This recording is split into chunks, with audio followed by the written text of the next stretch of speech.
continuación vamos a dar paso a la segunda ponencia. El ponente es Juan Eugenio Jiménez González, que es catedrático de Psicología Evolutiva y de la Educación, imparte en la actualidad docencia en la Facultad de Psicología de la Universidad de La Laguna sobre las necesidades específicas de apoyo educativo y coordina el grupo de investigador consolidado, dificultades de aprendizaje, psicolingüística y nuevas tecnologías de la Universidad de La Laguna. Ha sido presidente del Comité Científico del Instituto Canario de Evaluación y Calidad Educativa, ha sido asesor científico en los programas institucionales de la Dirección General de Ordenación, Innovación y Promoción Educativa de la Consejería de Sanidad, en ese trabajo al que se ha hecho alusión con anterioridad, que es al documento de necesidades específicas de apoyo educativo, donde derivan las altas capacidades intelectuales, el DDH y otras dificultades. Ha sido asesor también del Ministerio de Educación en el IFIE, el Instituto de Formación del Profesorado de Investigación e Innovación Educativa, sobre atención al alumnado con dislexia. Es asesor científico de distintas instituciones y centros de investigación. Es director académico del Máster de Neurociencia Cognitiva y Necesidades Específicas de Apoyo Educativo y del programa de doctorado de Neurociencia Cognitiva y Educación. Es un montón de cosas. Ha publicado libros, artículos, por supuesto, de investigación, tanto a nivel nacional e internacional.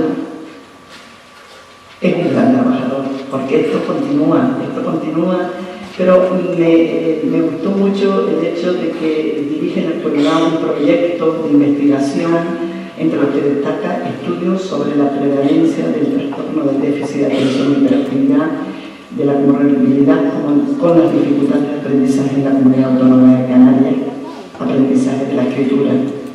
Participa en un montón de proyectos y recientemente le han dado un premio de investigación en la modalidad de Humanidades, Ciencias Jurídicas y Sociales por la institución de la Universidad de La Laguna en 2013.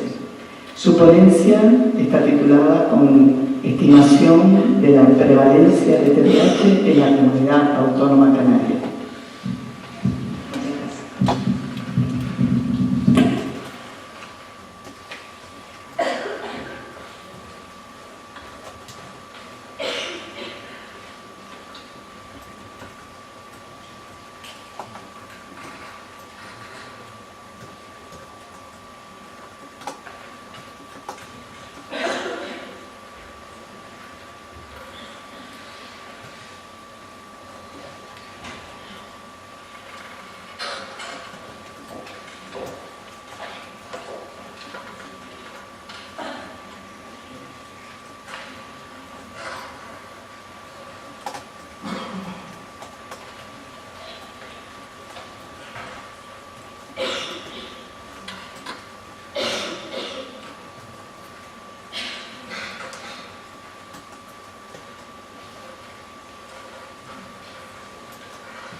Sí. Bueno, buenas tardes. Muchas gracias por la presentación, pero tengo que decir que cuando Néstor me solicitó el currículum, solamente le dije que, en fin, 2 o 3 cosas. Yo no sé por qué se ha puesto 2 y a mí me han puesto más, así que no lo entiendo. Pero bueno, a mí, antes de comenzar esta presentación de hoy, sí me gustaría, por supuesto, agradecer a Néstor y a la Asociación de Padres de Alumnos que representa por brindarme esta invitación a poder participar en esta jornada, con lo cual estoy profundamente agradecido. Es decir, que para mí es una satisfacción poder estar aquí entre ustedes y sobre todo poderles dar a conocer pues toda la actividad que de alguna manera desarrollamos en el contexto universitario, y creo que es siempre una obligación y un deber que tenemos los investigadores de este conocimiento que generamos, pues, que sea partícipe de la sociedad y que sea de la máxima utilidad, ¿no? Bien, en el día de hoy yo voy a desarrollar una ponencia que trata sobre estimación de la prevalencia del TDAH en la Comunidad Autónoma de Canarias. Bien, yo quisiera señalar que además de ofrecerles a ustedes una serie de datos, porcentajes acerca de la prevalencia, mi intervención obviamente no se puede quedar solamente en proporcionar este tipo de datos estadísticos, porque creo que lo más importante cuando uno ofrece estos datos estadísticos es además poder analizar al mismo tiempo cuál es la situación actual de este alumnado que se ha identificado, ¿no?, dentro del estudio de prevalencia. Y por eso este objetivo de estudiar la prevalencia hay que enmarcarlo dentro de un proyecto de investigación más amplio que en su día financiara la Agencia Canaria de Investigación, Innovación y Sociedad de la Información. En este sentido, el proyecto no solamente estudiaba la prevalencia del TDAH, sino también la comorbilidad del TDAH con las dificultades de aprendizaje. Bien, por eso, además de centrarme en los resultados de esta investigación sobre cuál es la tasa de prevalencia del TDAH en nuestra comunidad, también les hablaré de otros objetivos que contempla el proyecto, entre otros, analizar la situación escolar de este alumnado. Hay una serie de antecedentes que dieron lugar a la presentación de este proyecto y que a mí me gustaría que ustedes conocieran. Creo que es importante enmarcarlo en una serie de acontecimientos históricos que además, precisamente Néstor, de alguna manera ha estado mencionando en su presentación, porque precisamente lo que dio lugar a la presentación de este proyecto fue, en primer lugar, esa proposición de ley aprobada por el Parlamento de Canarias, en la que ya se instaba al Gobierno de Canarias a promover iniciativas, entre otras, como bien señalaba Néstor, orientadas precisamente a profundizar, a estudiar y a investigar la situación de este alumnado. Bien, en este sentido, hay otra serie de acontecimientos legislativos que tienen que ver con la publicación de la LOE en el año 2006, y creo que aquí se abre, por así decirlo, un antes y un después, en cuanto a que es a partir de la publicación de esta ley cuando se nos abre ese abanico. Dejamos de hablar de necesidades educativas especiales para hablar de necesidades específicas de apoyo educativo, en este caso derivadas de un amplio abanico de trastornos del desarrollo que son, al menos por parte de la ley orgánica, si bien no están definidos, no obstante son las comunidades autónomas las que tienen esa responsabilidad de asumir, dado que tienen esas competencias, y desarrollar lo que sería definiciones, protocolos, procedimientos, recursos, etc., ¿no? Y yo le doy mucha importancia a esto porque, curiosamente, Canarias es una de las comunidades autónomas que representa una avanzadilla, yo diría que incluso pionera, a la hora de desarrollar legislación educativa en materia de atención a la diversidad. Y esto, a veces, incluso, muchos canarios desconocen esta situación y esta realidad. Y no es que lo diga yo, es que recientemente, bueno, concretamente el Ministerio de Educación publica un informe que ya les daré la fuente original para que lo puedan consultar, y es de libre acceso a través de Internet,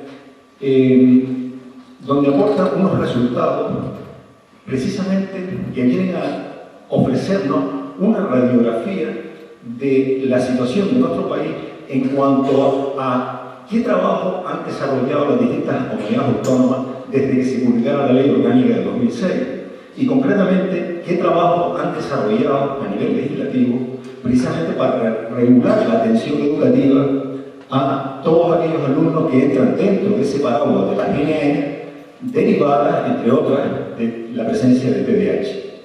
Bien, en este sentido, estos resultados de este estudio, en el cual tuve ocasión de participar en la comisión asesora del propio Ministerio de Educación, lo dimos a conocer en el primer Congreso Nacional de Dificultades Específicas de Aprendizaje que se celebraron en la ciudad de Cartagena. Y concretamente, aquí tienen la carátula de la publicación, que si bien lleva por título la atención del alumnado con dislexia en el sistema educativo en el contexto de las necesidades específicas de apoyo educativo, no solamente se limita a analizar qué se está haciendo en relación con el alumnado disléxico, sino también qué se está haciendo con el resto de necesidades específicas de apoyo educativo, entre las que cabría citar el TDAH y también su comorbilidad con la presencia de dislexia. Por lo tanto, este es un documento que les invito a que consulten, porque viene a demostrar cómo Canarias, concretamente desde el año 2010, es la primera comunidad autónoma del Estado que desarrolla decretos, órdenes y resoluciones precisamente para regular la atención educativa, la atención a la diversidad. Bien, es verdad que cuando se es pionero en esto, evidentemente, con esto no quiero decir que se haya hecho todo lo que se debía hacer, porque todos sabemos que una cosa es lo que pone en papel y otra cosa es lo que luego se lleva a la práctica. Pero les puedo asegurar, y en este sentido creo que esto ha influido positivamente para lo que comentaba Néstor antes, en el sentido de que por lo menos esto sí ha promovido y ha facilitado que en la práctica se hayan empezado a desarrollar cursos de formación, talleres, etcétera, etcétera. Bien, este proyecto, por lo tanto, del que les voy a hablar, no solamente tenía previsto estudiar la prevalencia del TDAH en la Comunidad Canaria, sino que además también tenía otros dos grandes objetivos. Por un lado, llevar a cabo una evaluación de una batería de evaluación del funcionamiento ejecutivo en población escolar canaria de primaria. Y un tercer objetivo orientado a estudiar la comorbilidad del alumnado identificado con TDAH y la presencia de posibles dificultades en el aprendizaje. Por lo tanto, a lo largo de esta presentación voy a ir desgranando cada uno de estos estudios y les voy a ir comentando, obviamente por limitaciones de tiempo, he entresacado aquellos resultados o hallazgos más relevantes, pero no obstante les iré dando las fuentes originales para que ustedes puedan ampliar toda la información y que está de libre acceso también en Internet y en algunas publicaciones de la propia Consejería de Educación. Bien, empecemos por el primero. El objetivo fundamental era estudiar la prevalencia. Se centraba en este periodo de la educación primaria de 6 a 12 años. Se trataba de determinar también si existían diferencias en las tasas de prevalencia en función de la isla, del curso, del sexo o del tipo de colegio público concertado, y también se trataba de analizar si había una distribución, una tasa de prevalencia que pudiera ser diferente, la distribución en cuanto a los diferentes subtipos. Bien, en este caso, dado que la convocatoria de la Agencia Canaria la ubicamos en el año 2007, este proyecto se desarrolla durante los 3 años consecutivos siguientes y por lo tanto se desarrolla en un periodo de tiempo en el cual se estaban dando esos cambios legislativos importantes, tanto a nivel nacional como a nivel de nuestra comunidad autónoma. Bien, esto iba a tener una serie de repercusiones, como luego les comentaré, a la hora de interpretar determinados resultados del estudio. Bueno, lo primero de todo es que lo que estaba vigente en ese momento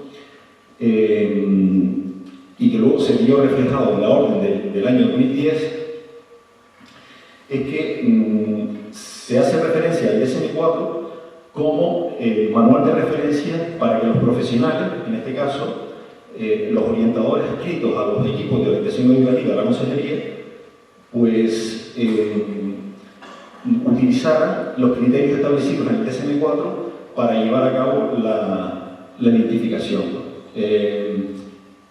Bien, en este sentido quiero decirles que ahora mismo esa orden preveía que en caso de cambio o revisiones futuras del DSM fuesen también contempladas, con lo cual hoy en día se actualiza en el sentido de que se debería de tomar a partir de ahora las nuevas directrices que vienen recogidas a través del DSM-5.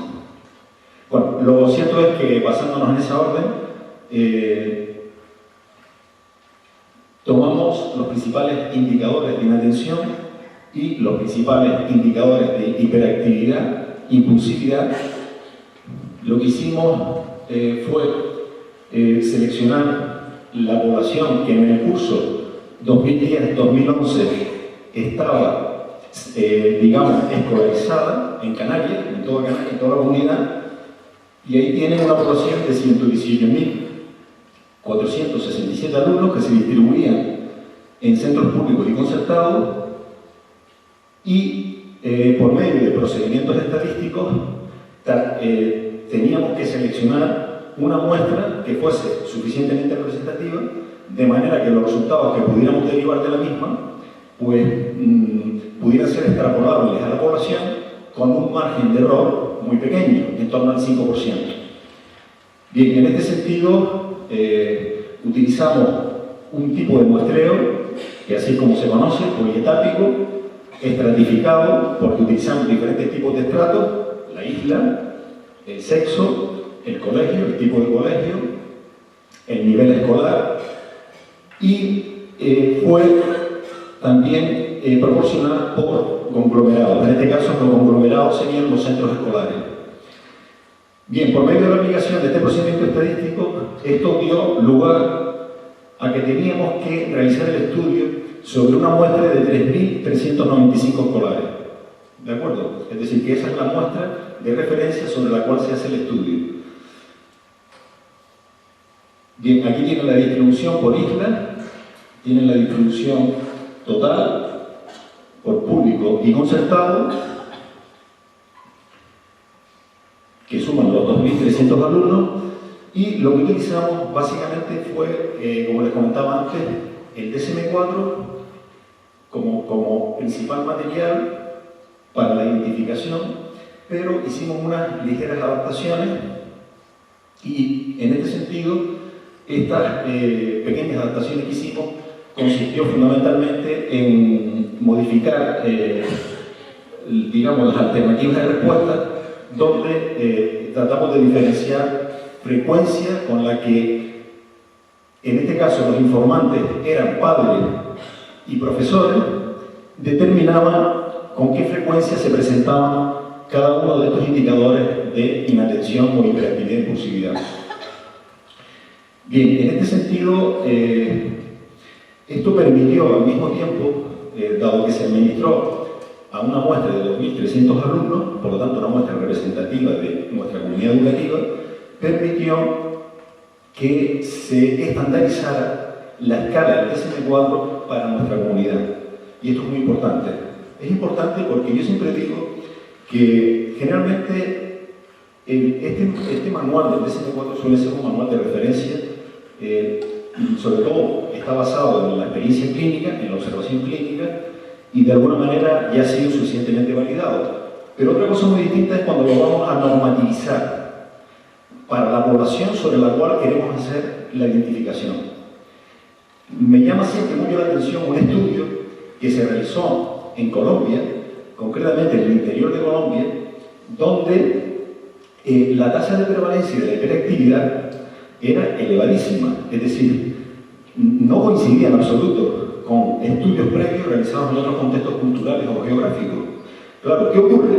Que cuando estamos basándonos en indicadores que tienen que ver con el comportamiento, con la conducta, y que de alguna manera nuestra conducta y nuestro comportamiento está condicionado, mediatizado por la influencia de factores educativos y culturales, resulta que en esa zona en concreto de Colombia hay una permisividad total hacia la hiperactividad. Claro, por eso salen cifras tan elevadas.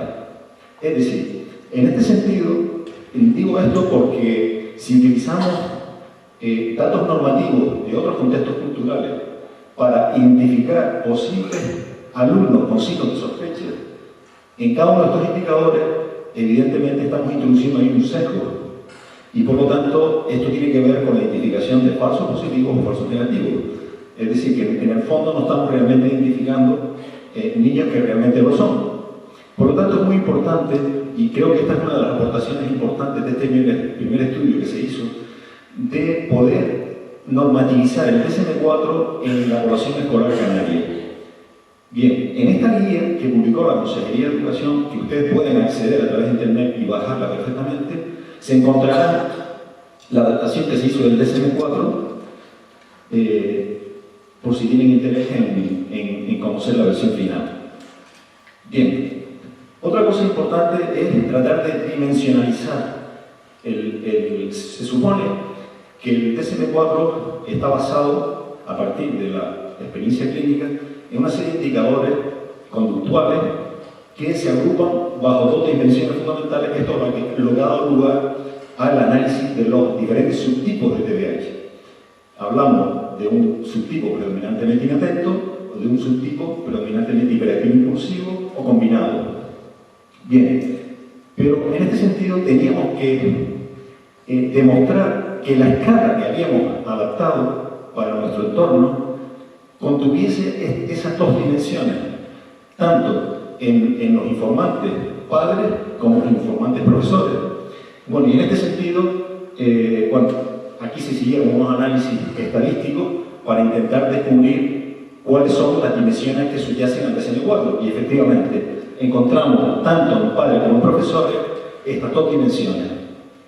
Para que se hagan una idea, aquí tienen algunos de los indicadores más representativos de cada dimensión que señalaban los profesores: dificultades en seguir instrucciones, en organizar tareas, en dedicarse a tareas que requieren esfuerzo mental sostenido, y en el segundo componente, dificultades para esperar su turno, interrumpir o interferir en las actividades de otros, o estar siempre con prisas o actuar como si estuviera activado por un motor.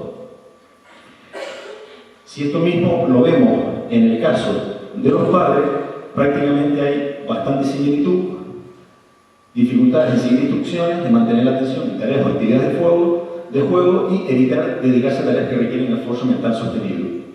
En cuanto al componente hiperactivo, hablar en exceso, mover en exceso manos y pies o removerse en su asiento, estar siempre con prisas o actuar como si estuviera activado por un motor. Bien. Una vez que tenemos identificadas estas dimensiones dentro de la escala, es cuando estamos en condiciones de establecer cuál sería el punto de corte a partir del cual vamos a determinar que un alumno estaría presentando signos de sospecha. Tengan en cuenta que este estudio no se hizo sobre una población previamente diagnosticada con TDAH, todo lo contrario. Este estudio se hizo precisamente para intentar analizar con una escala que ha sido suficientemente validada en estudios previos, en investigaciones previas. Trataba de sencillamente identificar qué porcentaje de niños se nos van a situar por encima de un percentil 95, y ese fue el punto de corte que establecimos. ¿Por qué? Porque esto es un punto de corte totalmente arbitrario. ¿Por qué no 94? ¿Por qué no 90? Bueno, sencillamente porque si nos pasamos en otros estudios epidemiológicos, pues generalmente lo que resulta ser más habitual por parte de los investigadores es que se utilicen puntos de corte situados en torno a ese percentil. Bien, en este caso, estas son las puntuaciones que tenían que alcanzar en cada una de las dimensiones. De manera que cuando un niño era evaluado a través de su profesor y a través de sus padres y superaba esa puntuación en todas las dimensiones, entonces tenemos la identificación de niños con signos de sospecha. En caso contrario, no entraba dentro de la identificación. Bien, en este caso, tienen ustedes aquí como resultado de la muestra de 2.395, que recordarán que es la muestra que estamos testeando, que es la muestra representativa de la población, y utilizando el punto de corte de un percentil de 95, se identificaron un total de 118 alumnos. Bien, esto viene a representar en nuestra comunidad autónoma una prevalencia en torno al 4,9%. En realidad, este resultado es muy coincidente con otros estudios epidemiológicos y el más reciente, después de que nosotros hubiésemos concluido este trabajo, fue realizado con una metodología muy similar en la isla de Mallorca. Bien, es verdad que no se hizo en toda la comunidad, solamente el estudio se centró en la isla, pero las cifras que arrojó ese estudio, vean que fueron muy similares al caso de Canarias, en torno a un 4,6%. Bien, por otra parte, recordarán que estábamos interesados en ver si existían diferencias en la tasa de, o sea, si la tasa de prevalencia tenía una distribución diferente según el tipo de isla, el tipo de colegio, según si fueran niños o niñas, o según el nivel escolar, de primero a sexto. Bueno, en este caso no se encontraron diferencias significativas en la distribución de subtipos en ninguna de estas variables. Donde único se encontraron diferencias significativas en la distribución de la tasa de prevalencia fue, en principio, en función del sexo.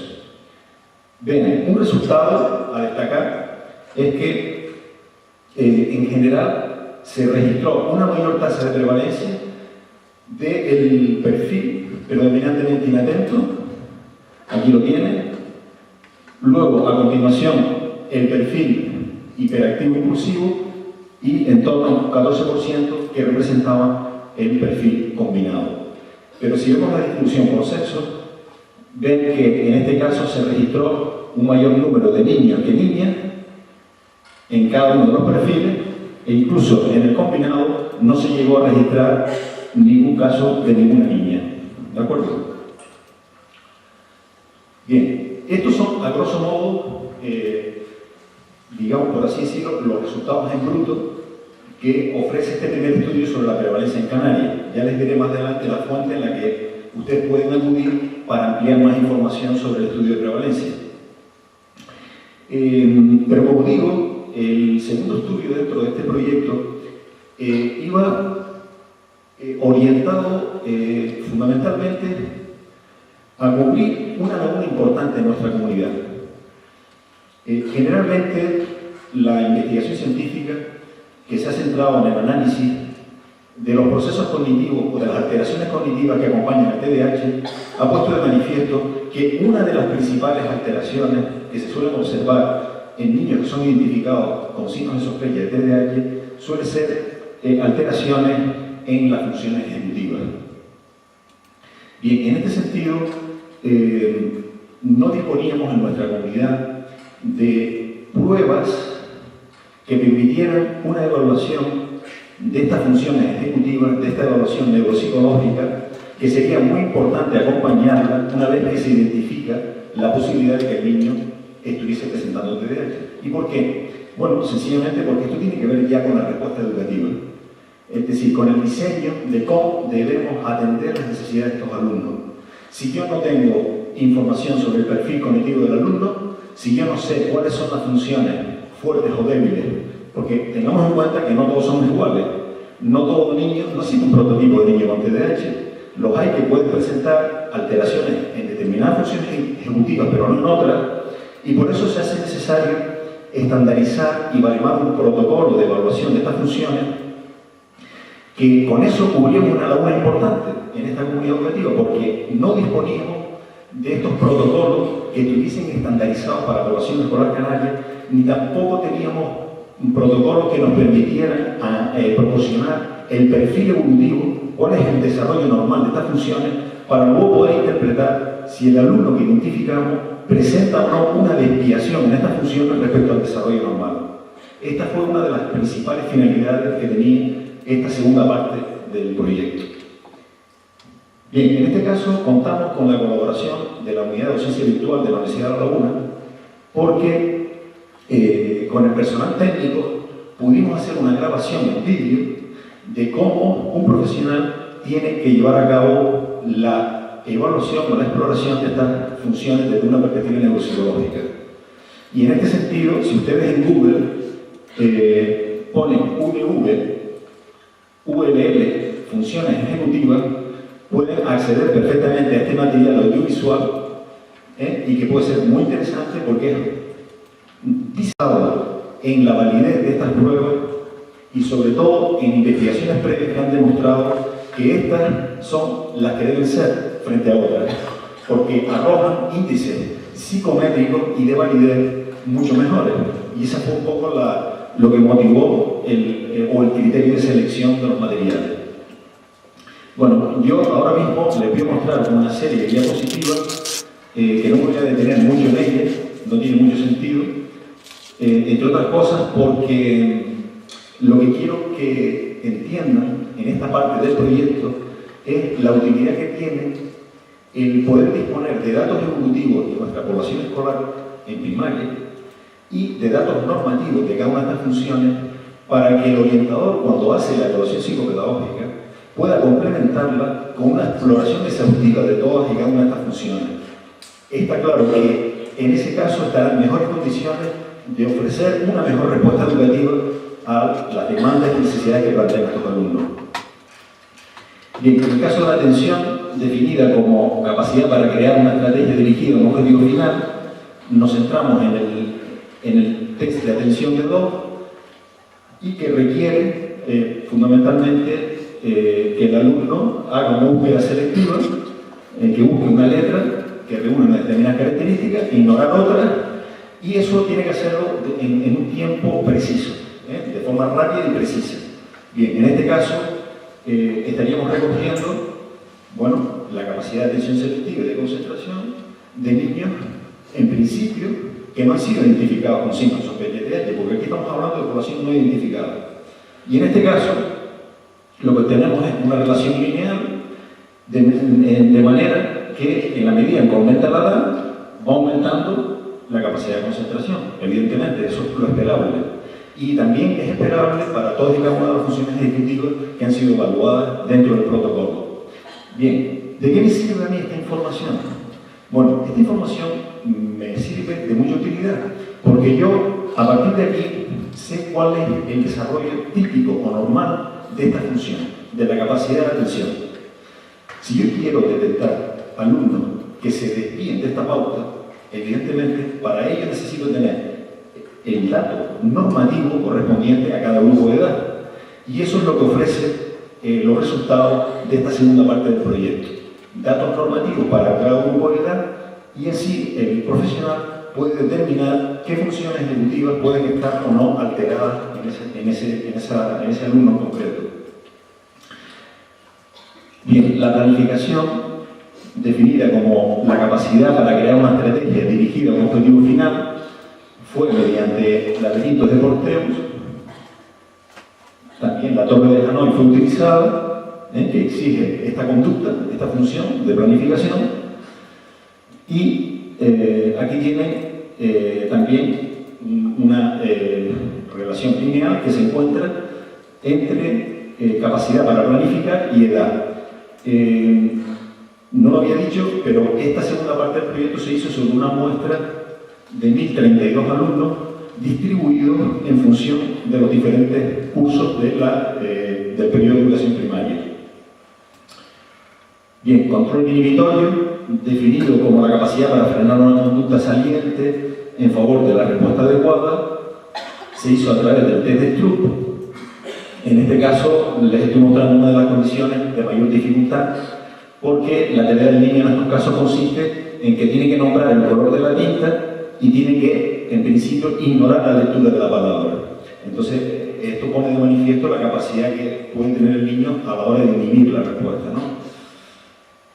Bien, tienen aquí las diferentes condiciones de esta prueba, el desarrollo típico normal, y también, para el caso de la flexibilidad, se utilizó el test de los 5 dígitos, que en principio incluye 4 condiciones diferentes. Las 2 primeras solamente se le exige al niño leer, o sea, el número que se repite, y en otra condición contar asterisco. En estos 2 casos se requiere un procesamiento muy automático, pero en la tercera y cuarta condición ya aumenta la dificultad, y es justamente cuando se le pide o bien contar la cantidad de dígitos. Aquí la tendencia del niño suele ser leer el número, por eso tiene que de alguna manera controlar esa respuesta y ser suficientemente flexible como para hacer una elección adecuada. Y ya por último, la última condición de alternancia es cuando tiene que combinar ambas condiciones de contar y leer. Bueno, En este caso vean que la tendencia es inversa, dado que aquí se está registrando el tiempo que el niño invierte en realizar dicha tarea. Claro, obviamente en escolares de menor edad cabe esperar mayor lentitud y en la medida que aumenta la edad se va automatizando. Bien, memoria de trabajo se hizo a través de trabajo verbal, trabajo visoespacial, se utilizó el test de span visual y tenemos los patrones evolutivos de estos procesos. Bueno, en el caso de la fluidez verbal, se midió la fluidez fonológica y fluidez semántica. En el caso de la fluidez fonológica, el niño tiene que decir el número de palabras que comenzamos por una letra en un minuto, y la semántica decir el mayor número de animales también durante un minuto. Y aquí tienen los patrones evolutivos. Bueno, como digo, esto lo he pasado muy rápido porque toda esta información está publicada en un volumen monográfico que dedica la revista European Journal of Education and Psychology, que aunque tiene un título en inglés, se publican también trabajos en español. Y concretamente, si ustedes acceden a través de internet, que también el acceso es gratuito, al volumen 5, número 1, tienen un total de 106 páginas y están dedicadas única y exclusivamente a esto que les acabo de poner ahora, ¿no? O sea, a la primera parte del proyecto y a la segunda parte. Bueno, y ya para terminar, bueno, aquí tienen la publicación de la consejería, donde tienen los datos normativos de cada una de las funciones ejecutivas, que también se puede acceder a través de internet, de acceso gratuito. También está en la página de la consejería. Y por último, en cuanto al análisis de la situación escolar del alumnado en TDAH, bueno, en primer lugar, el principal objetivo era analizar la comorbilidad con las dificultades de aprendizaje y tener en cuenta que el hecho de solamente conocer que hay escolares en situación de riesgo, por supuesto que es importante, pero este dato se tiene que completar con la situación de este escolar alumnado para saber qué respuesta es la que se está dando actualmente. Sabemos de muchos estudios previos las altas tasas de idoneidad. Bueno, en concreto, en estos niños siempre se registra un mayor porcentaje de repeticiones de cursos, de asistencias a clases de educación especial. Tenemos los estudios, por ejemplo, en Valencia, por una investigadora, Ana Miranda, que lleva muchos años investigando sobre este tema. Tenemos en Estados Unidos también datos que arrojan altos porcentajes de niños que han sido identificados con TDAH y que repiten cursos, y las típicas dificultades académicas que presentan en los aprendizajes escolares. Bien, y en nuestro caso, en nuestra comunidad, ¿cuál sería la situación de estos alumnos? Bueno, en este caso utilizamos 4 tipos de indicadores. El tipo de identificación, que serían los equipos EOE, el desfase curricular que presentaban estos alumnos, me estoy refiriendo a esos 118 alumnos que habíamos identificado en el estudio de prevalencia. Señales de alerta, indicadores de riesgo de presentar dificultades y la tasa de repetición. Bien, en este caso, todos estos datos fueron aportados por la Consejería de Educación, por los equipos de orientación educativa, y para que vean, según el profesorado encuestado, es decir, que se les pedía que identificaran si ese alumno figuraba o no, o si figuraba en el centro un informe psicopedagógico que coincidiera con la identificación que habíamos hecho nosotros en el estudio, pues pueden ver que en la muestra general, en los 2.300 alumnos, se identificaba un 1,5%. Y en la submuestra que nosotros habíamos identificado, se identificaba solo un 16%. En cuanto a los datos de la propia Consejería de Educación en el estadillo de necesidad de NAE, aquí coincidían en el curso 2010-11 aproximadamente 9 alumnos de los que habíamos identificado, y aquí aproximadamente 10 alumnos en el curso siguiente. En cuanto al desfase curricular, vean que fundamentalmente ven aquí un total de 16 alumnos que presentan un desfase curricular de 2 o más cursos, lo cual viene a representar un total de 21 alumnos en el 2010-11, y en el 11 y 12 un total de 25 alumnos con desfase curricular. Bien, y por último, penúltimo, la tasa de idoneidad. Si en la muestra general se da una tasa del 10,5% de repetición, en la muestra identificada la tasa de repetición del 30%. Bien, por último, dado que este proyecto, como les decía anteriormente, coincide con un periodo de cambios legislativos donde todavía en nuestra comunidad no estaba bien definida, por ejemplo, la categoría de dificultad específica de aprendizaje, eso de alguna manera influía para que no pudiéramos obtener datos acerca de diagnósticos que fuesen fiables conforme a esas definiciones, cosa que también habrán podido comprobar en la incongruencia, en la discrepancia de resultados en cuanto a porcentajes identificados y luego los que son identificados por la propia consejería. Esa incongruencia yo lo atribuyo a que estamos en una fase de cambios legislativos en la que se estaba definiendo de alguna manera el campo, ¿no? Bueno, pues en este caso lo que hicimos fue recurrir al CUDEA, que es un instrumento que diseñamos para que el profesor evaluase, digamos, la situación de cada alumno en cuanto a los aprendizajes instrumentales básicos, es decir, las áreas curriculares de lectura, escritura y matemática. Y para que solamente vean este resultado, concretamente, esto lo que viene a indicar es que la frecuencia de aparición de problemas en las áreas de lectura, escritura y matemática, en la muestra identificada, fue de mayor frecuencia que la que se obtuvo en la muestra general. Y esta diferencia fue estadísticamente significativa. Por lo tanto, esto es una prueba evidente de que estos niños requieren, evidentemente, de una atención educativa centrada en estos aprendizajes tan básicos que se dan en los primeros ciclos de la escolaridad y que sabemos todos que luego determinan el futuro. Y ya para terminar, una última reflexión. Retos en el siglo XXI. Yo cada vez estoy más convencido de lo siguiente. Si precisamente tenemos que atender las necesidades educativas de estos alumnos, y esto hay que hacerlo de manera muy profesional, y aquí las universidades juegan un rol muy importante, porque en educación no podemos estar dando palos de ciego. La educación tiene que ir de la mano de la investigación científica. Y en este sentido hay un protagonista en todo este proceso que, bajo mi punto de vista, es fundamental en el sistema educativo, y es la figura del docente, la profesionalidad del docente. Con esto lo que quiero decir es que en los últimos años se viene poniendo de manifiesto la necesidad de aumentar la calidad de la instrucción. Y esto lo podemos encontrar en la revista Unfococ Online, que es la revista digital que edita el colegio, el Consejo General de la Psicología en España. Desde luego, los profesores juegan un rol importante en ayudar a los niños en estos aprendizajes y, evidentemente, aquellos que están en mayor situación de riesgo, como serían aquellos que presentan TDAH en comorbilidad con este tipo de dificultades.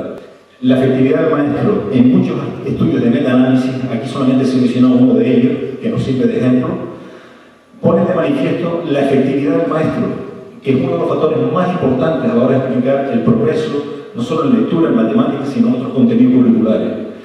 Y digo que las universidades pueden jugar un papel importante. Y quiero que sepan que la Universidad de Laguna, en este sentido, viene abordando este compromiso a través de programas de formación en línea que contienen el modo en que se deben instruir a niños que están en situación de riesgo en estas áreas instrumentales básicas, como son la lectura, la escritura y las matemáticas, y que se hace orientado a ofrecerles una instrucción y una formación de calidad basada fundamentalmente en lo que prescribe la propia investigación científica. Si les invito a que puedan acceder a estos sistemas tutoriales que son en línea, que se han pilotado ya en países del espacio iberoamericano, en concreto el programa Letra, ya se ha pilotado en México, en Guatemala, también en Ecuador, y actualmente en el presente nos encontramos con este otro programa que sí se está pilotando en este momento en la Comunidad Autónoma Canaria en una muestra representativa de profesores tutores de primero, segundo y tercero de primaria y profesores de PT. En este caso, hablamos de una formación en línea, en plataforma Moodle, orientada a la formación de los docentes, precisamente que tienen esa labor de instruir basándose en lo que prescribe la investigación para atender las necesidades de estos alumnos en materia de aprendizaje escolar. Y con esto ya acabo. Muchas gracias.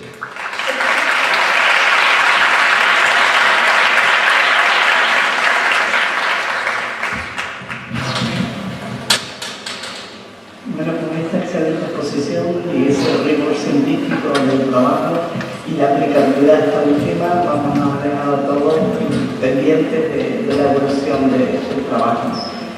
Si hay alguien en la sala que quiere hacer alguna pregunta al respecto.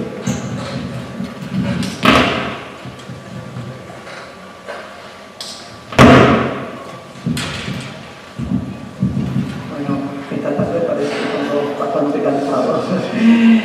Quisiera preguntar tal vez esa prevalencia de alrededor del 5% de población que se ha diagnosticado con esta metodología se correlaciona con después, se confirma el diagnóstico médico del TDAH, se pone tratamiento o esas personas quedan todavía en el aula pendiente de valorarse y de tratarse en todas las facetas del tratamiento.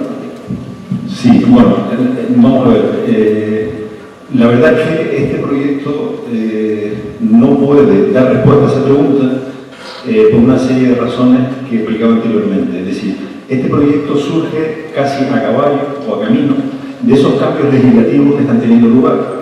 De hecho, este proyecto coincidió en el momento en que se estaba pilotando el protocolo de identificación entre sanidad y educación.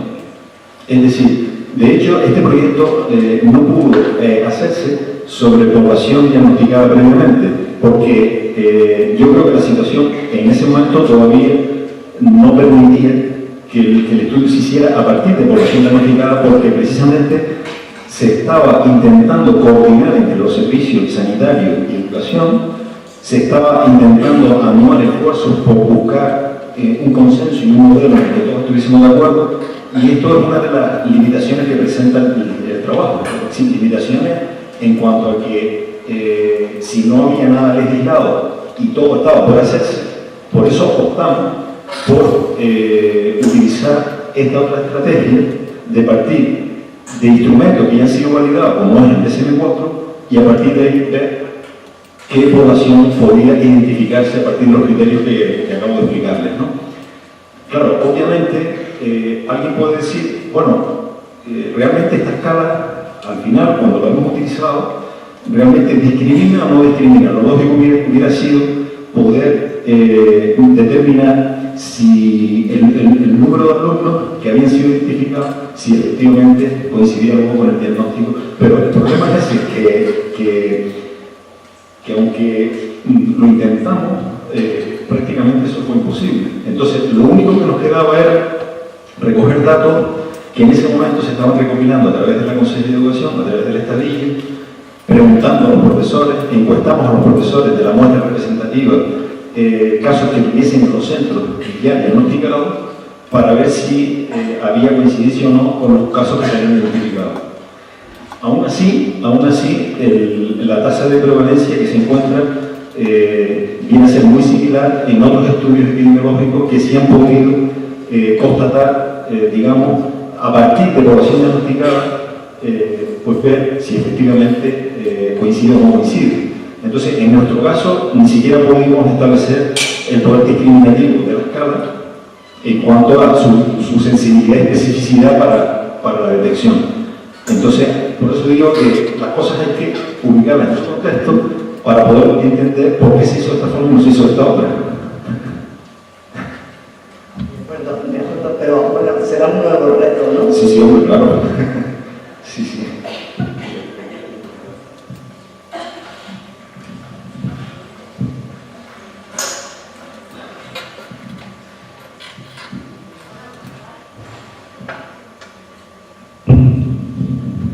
Buenas tardes, me llamo Laura y quería preguntar que cuánto tiempo estuvieron trabajando exactamente en el proyecto. ¿Cuánto tiempo? ¿Cuánto le llevó? Pues mira, nos llevó 3 años.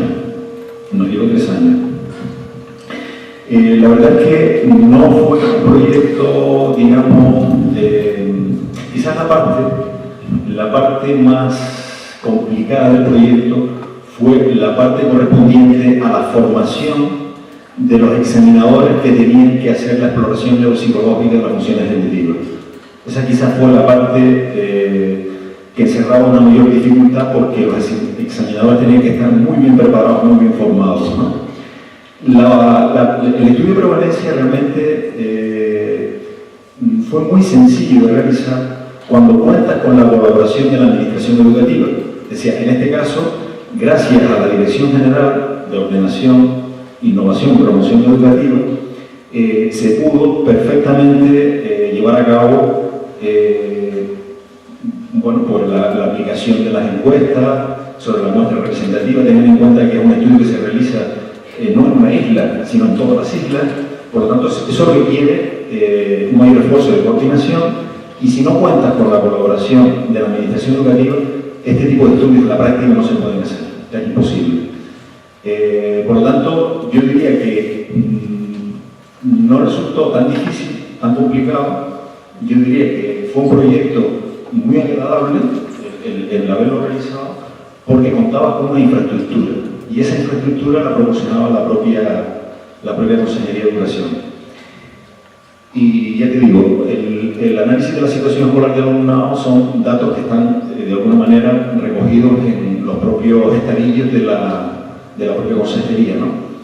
Por supuesto que yo aquí no les estoy ofreciendo todos los datos que aportó el proyecto, pero por eso les invito a que accedan a estas publicaciones de las que les he hablado, porque ahí sí tienen información bastante detallada.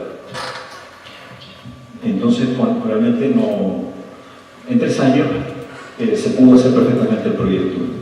Lo que pasa es que también es verdad que se retrasó todas estas cosas, aunque la convocatoria fue del 2007, hubo retraso, y bueno, pero en realidad podríamos decir que el estudio fue, más o menos, llevó 3 años de duración.